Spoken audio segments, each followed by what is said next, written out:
camera. Like, hi, my name is Masai Sepuru. We are basically telling your story. Yes. Yeah. I've told the story. Yes, tell it again.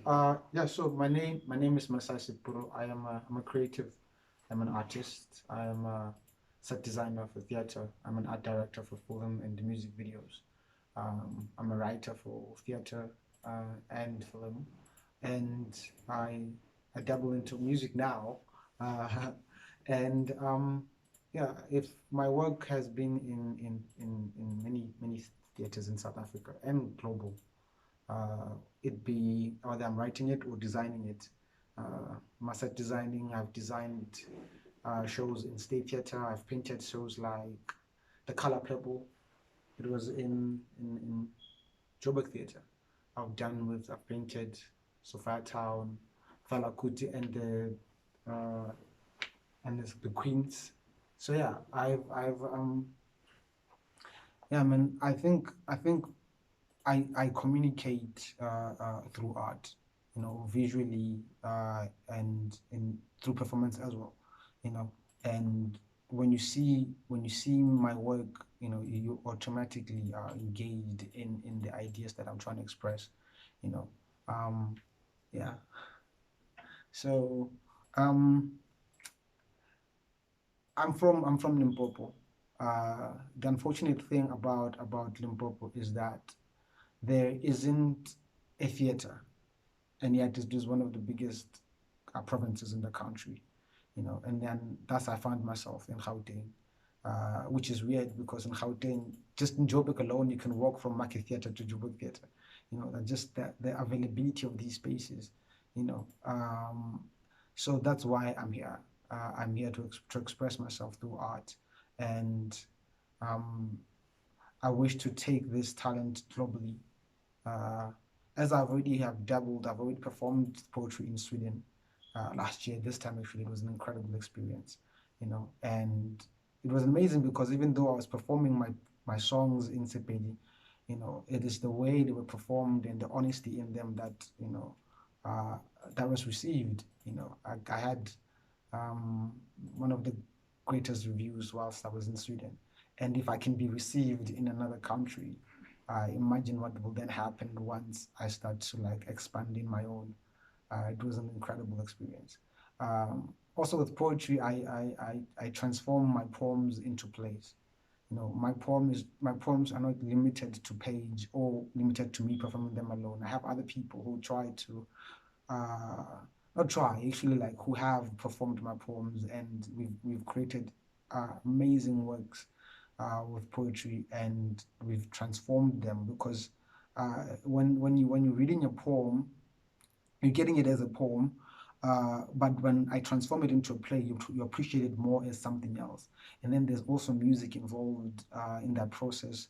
There's also set designing that is involved in that process. So that is one also I like fully express myself. You know what I mean? You'll find my set design, my directing, my writing. You know what I mean? Also like my composing, because music is also involved in that process of creating a theater work. And yeah, one of the proudest moment that I have. Um, last year, last year I was the only poet in the country to have won two major slams in the country. The Time to Speak Out Loud and the WordnSound. I think I'm the only one who have done that so far, who like had the titles at the same time. And then I was like given the nickname King of the North because I'm from the North. So that was one of the proudest moments when I won both slam champions, and I had them at the same time. And then another proud moment was when I did Morongwa. Morongwa is like a theater production. It's a mixture of my poetry and the music, and it's performed by a good friend of mine, Raymond Ngwenye. It is one of like the most incredible pieces of art that you would get to experience in theater. Yeah. But you will see more of me as now, in fact, no rush, but then you'll see more of me. And my work has been put out. I'm archiving things. I'm starting to think about touring the country, and then I am expanding my network and working with other major artists. Word. He's incredible. I met him when he came for an interview on the radio show, and we're building new studios. at Massive Metro. So our studios are not ready. We're broadcasting from a boardroom. And then he comes in and I'm like, but guys, you're embarrassing us. This is me saying to our producers, you're embarrassing us. Why are you bringing guests when our studios are not ready on the other side because we're building? He ends up just being chilled and he's visiting us for the second time, right? He visited our old studios. And then he starts busting stuff on the mic. And he's wearing this t-shirt, the exact shirt that I'm wearing. It's very thought-provoking. It makes you want to ask him why. Because this is a quotation from him, you know? And then, you know, and then we start having all these different conversations. And then we have him perform his poetry on the air.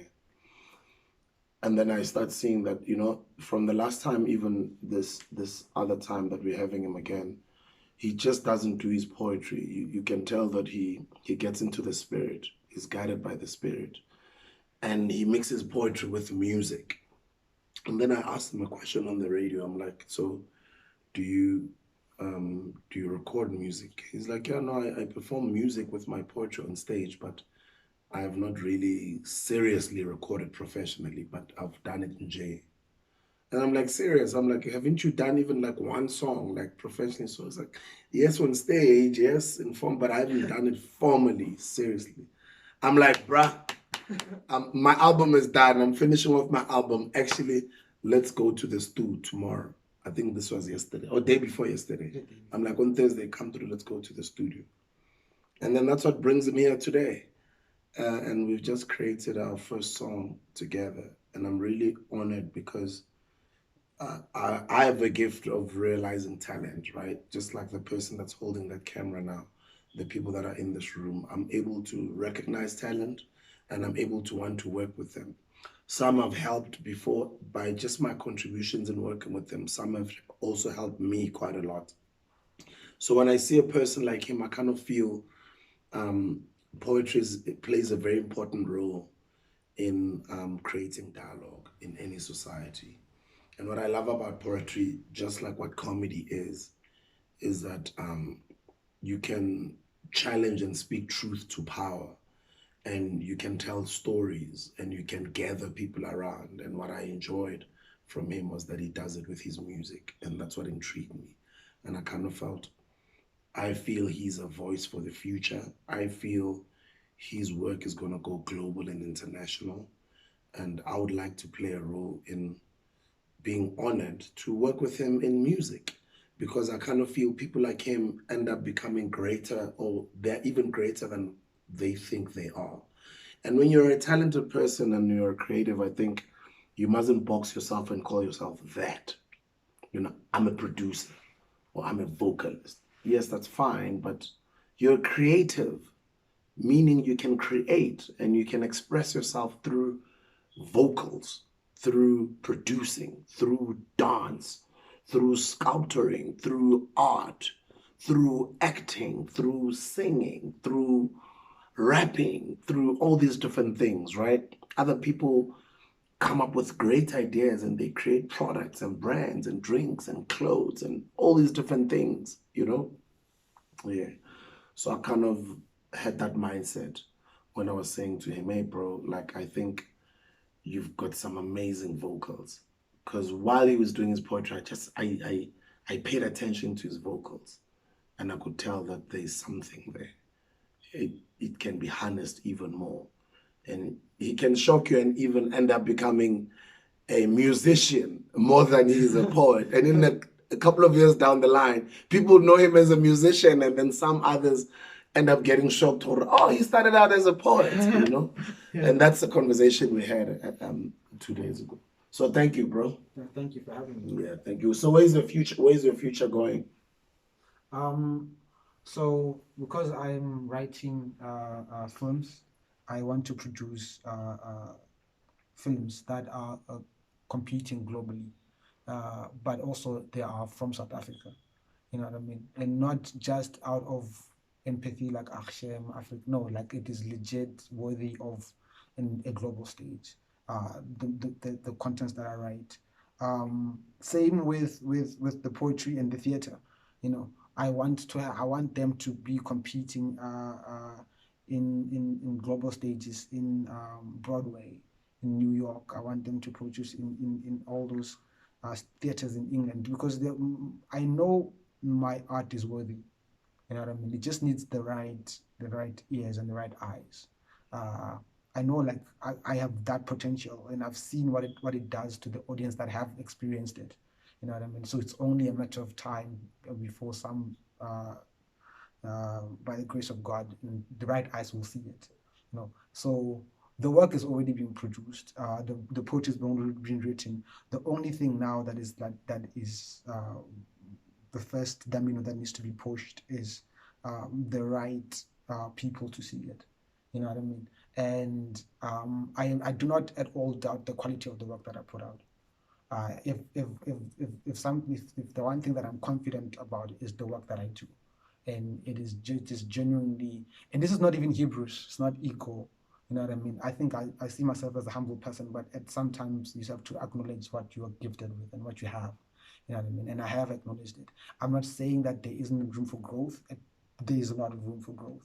You know what I mean? But thus far, it is already ripe to be consumed.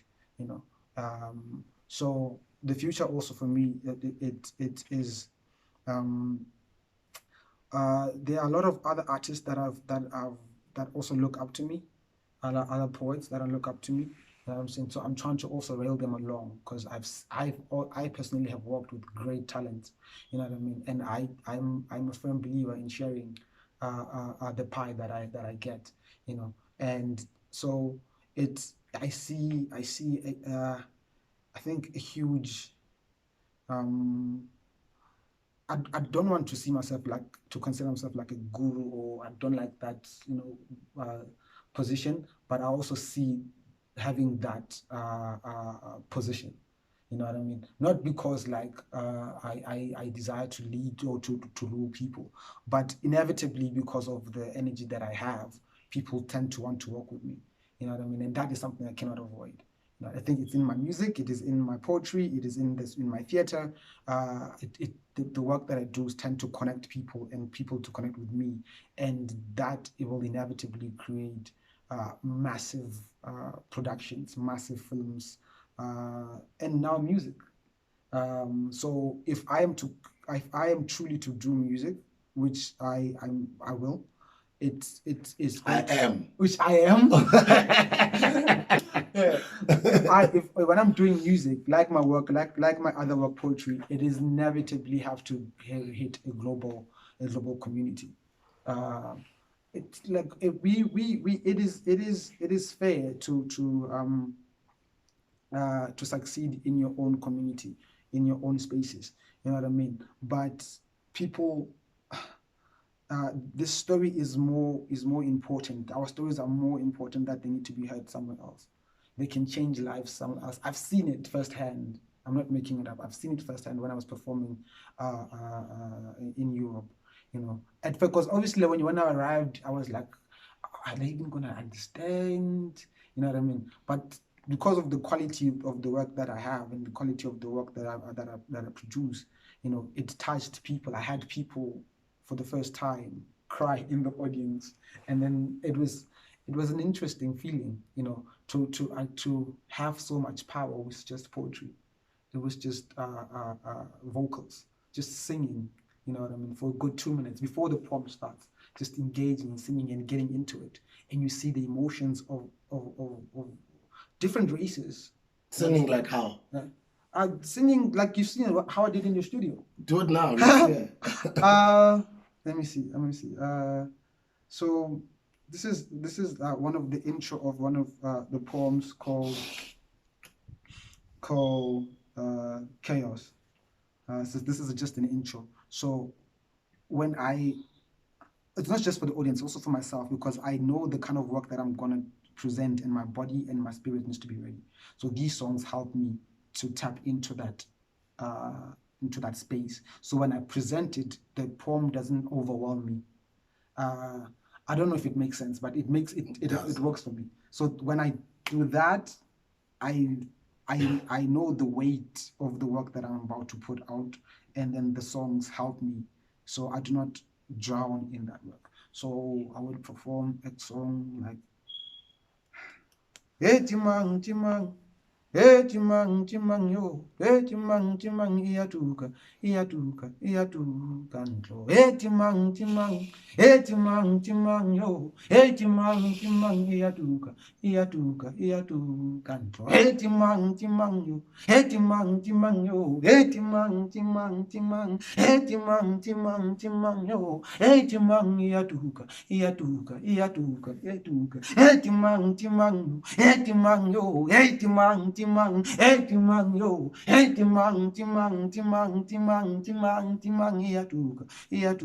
iyatuka. And that the energy, starts low, but then by the time I start the poem, everybody's already engaged. You know what I mean? And the words make more sense once I've introduced you to the poem like that. It's I I can't fully explain it. It's something that one have to experience. And I've had some people have experienced it. They've seen me perform on stage. You know what I mean? They've seen me in my zone, I suppose. And I think I'm very blessed to can connect with people like that. And I think inevitably every time I get off stage, someone wants to you know hug or want to work with me. And in early stages, I wasn't sure of how to receive it. Even now, I think I'm still figuring it out.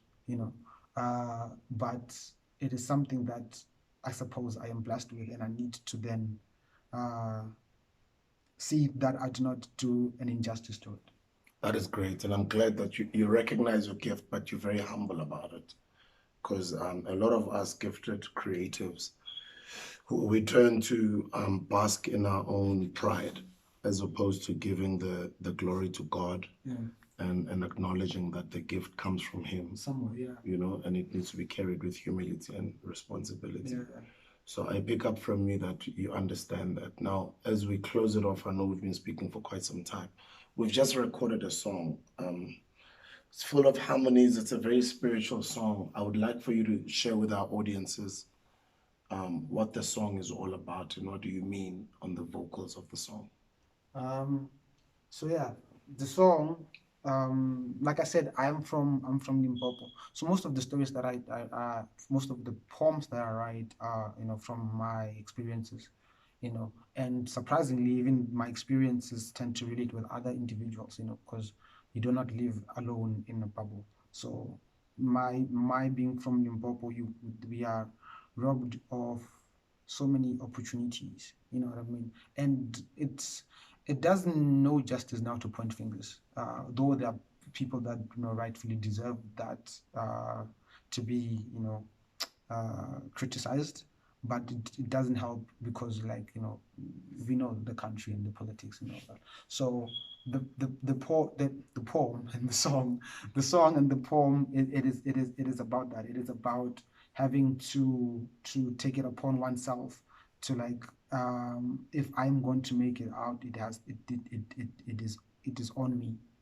You know what I mean? I have to make the first move. And should something happen by the grace of God, it will find me on the way. You know what I mean? If I'm praying for something, I'm praying for something that I'm already doing. You know what I mean? And it's also unfortunate that we live in a country that is have a damaged history, or damaging history rather, where there's separation and then there's segregation and there's racism. And because of where I'm from, you always find yourself as an alien in those spaces, and that can easily intimidate. They can intimidate. When I've seen it happen, it can either intimidate or it will overwhelm. You know what I mean?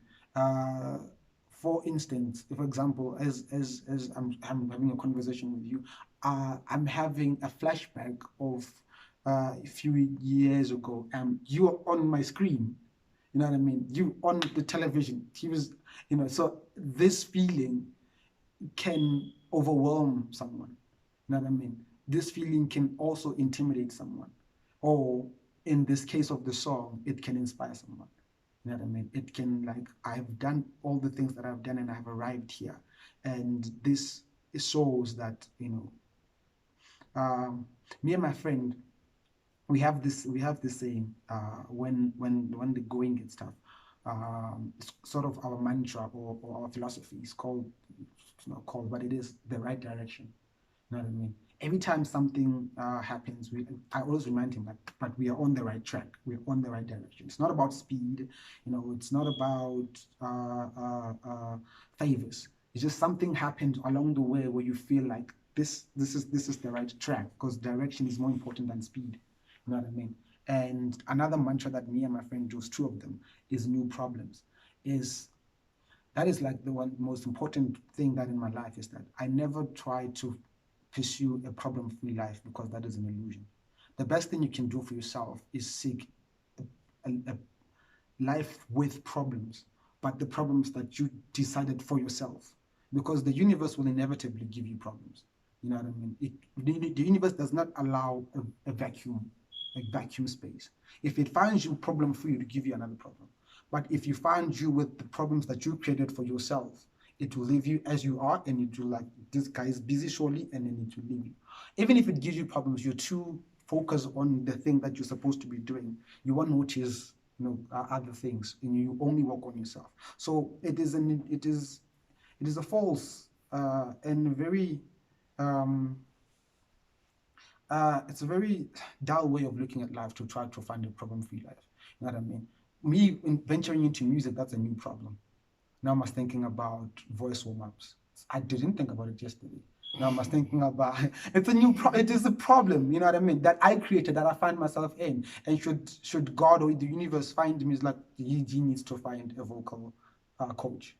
He's fine with, he got his own problems. He needs to find the way how to get to the studio. You know what I mean? He needs to now write this, figure out how to register music, all those things. Those are the problems that I find myself in. But if I either just relax, problems will inevitably come. So it is terrible, a way of thinking that you'll find a problem-free life, either through money or marriage or relationship or anything. Never try to pursue problem-free life. Always find problems, new problems, but the problems that you desire.